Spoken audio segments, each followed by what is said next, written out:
Welcome. In this video, I'll show you how to insert or add Lucidchart into Google Docs. All right, so first up, open up your Google Docs.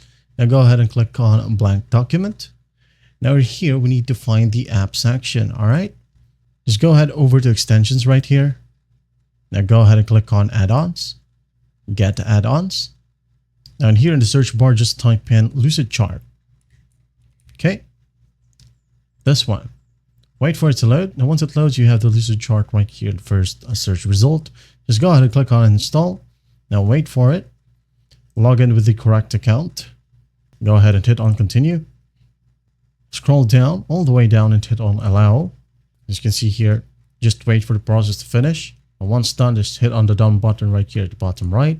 Now it says here that it's installed. Okay, just close this one. Now, once that's done, go ahead and go to the bottom right and we have this show side panel option. Just click on it. And here we have the Lucidchart. Just click on it. All right.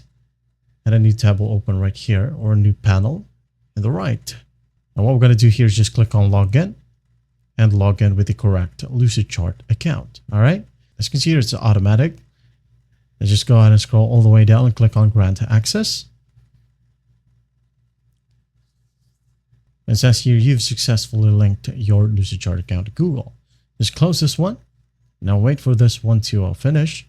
Then go ahead and click on Browse Documents. Okay. Wait for it to load. Now just go ahead and select the document that you wanted to work in with Google Docs. All right.